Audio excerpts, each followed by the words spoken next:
Episode number 6, St. Lucie Mets report. Game number 5 went on last night, and the Mets took home a W, their 4th of the year, with a 9-3 win over the winless Clearwater Threshers. So normally we just jump right into the game, right? We just go right into what happened, give you all the stats, and then we're out of here. I want to start off today a little different though.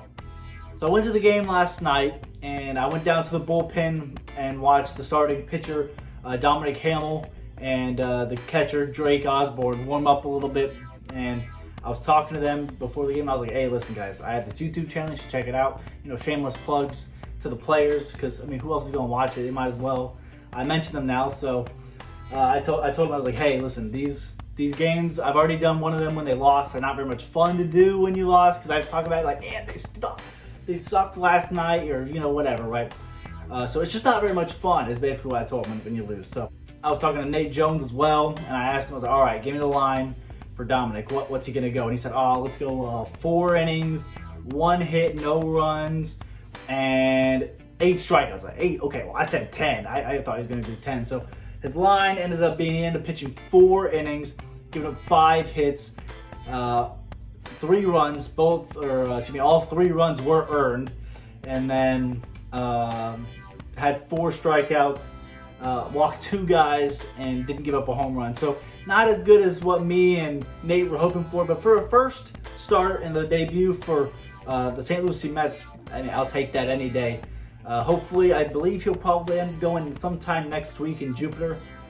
And hopefully if he does, that'll be good too. I might even try to sneak down to one of those games. Might as well go down to the game and go watch the first place St. Lucie Mets. Well, first place in the Eastern Division. I told you, didn't I tell you? We're coming for number 6. All right, well, one last thing before we get into the review. I want to do a little competition here. So there's one team that doesn't have a win yet, and there's one team that is undefeated. So the Clearwater Threshers are 0-5 now, and the Fort Myers Mighty Muscles are 5-0. And so I want to know from you guys, put down in the comments, who do you think? Do you think Fort Myers loses first, or do you think Clearwater wins first? What happens first? And we'll just see who's right. I think it'll be a nice little competition going on. Fort Myers has the next 4 at home against the 2-3 Jupiter Hammerheads, and then obviously Clearwater has the next 4 on the road against St. Lucie Mets. So let's see who's right. But now we're going to jump more into, I already gave you Dominic Hamill's starting line, but now let's jump into the other side of things. Micah Ottenbright started for the Clearwater Threshers. He pitched 3 innings, allowed 4 hits, 4 runs. All 4 runs were earned. He allowed 2 walks, struck out 1, and gave up 1 home run. Bam! Carlos Dominguez, 3-run home run. I didn't catch it. It was off to the side towards center field, just to the left of the bourbon bar. So wasn't able to get to it. I guess it was my left. Player's right. Wasn't able to catch it, but I talked to the security guard. I was like, hey, I'll trade you these 2 balls that I found before the game for this 1 home run ball. He's like, there's nothing special about this ball. I'm like, hey, listen, Carlos Dominguez just hit a home run. I want the ball. Right? Can I just get it? And he's like, yeah, whatever. So Ottenbright would go on, get the loss for the Threshers. For St. Lucie, coming in after Dominic, would be Grant Hartwig. He would get the win. He pitched 2 innings, allowed 4 hits, didn't allow any runs though.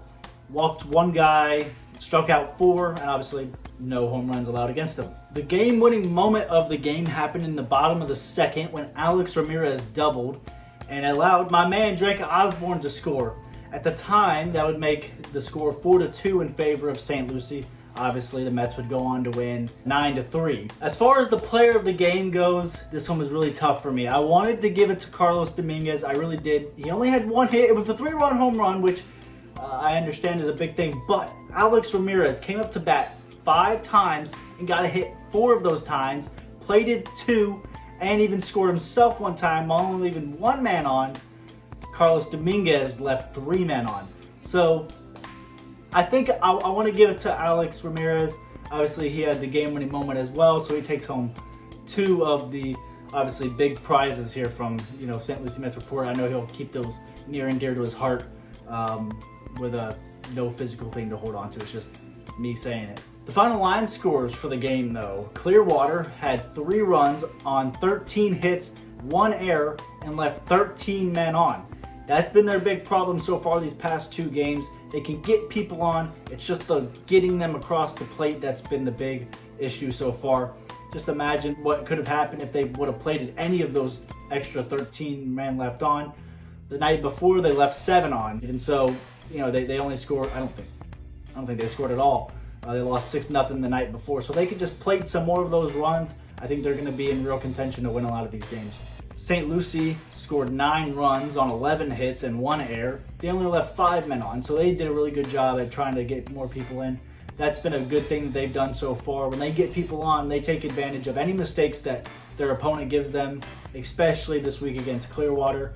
There was a ball that rolled past center field that he should have had last night, and obviously that's what allowed a run, at least 1 run to score, and I believe it was the 4th inning at the time, and that was the error that Clearwater had. So if Clearwater can get some more runs in and stop making some more errors, I think Clearwater's going to be a really good team coming down the stretch. And obviously the Mets look really good right now. A lot of these guys are probably going to be leaving us halfway through the year to go on up because of how good they are. Especially like people like Alex Ramirez. He just came in and lit it up last year, like I said in the first video. But hopefully for our sake he doesn't. He's an absolute joy to watch every time he comes out and plays. Same thing with a lot of these guys. Yep. And the attendance for last night's game, 703 people at Clover Park. It was 2 hours and 48 minutes. Mets got the win 9-3. They moved to 4-1. Clearwater falls down to 0-5. Tonight, for the Mets, dollar night, $1 beer, soda, $2 hot dogs. Should be a lot of fans there. I say $1 beer. I know everybody's grabbing their coat, or it's not really cold, so I don't know what they're grabbing. Their gloves and heading out the door right now. So, should be a good one. Mets, Threshers tonight at 6:10. As always, let's go Mets. And I'll see you guys in the next video. I'm not trying to talk paper today because that didn't work. I'm 0 for 2 on that. So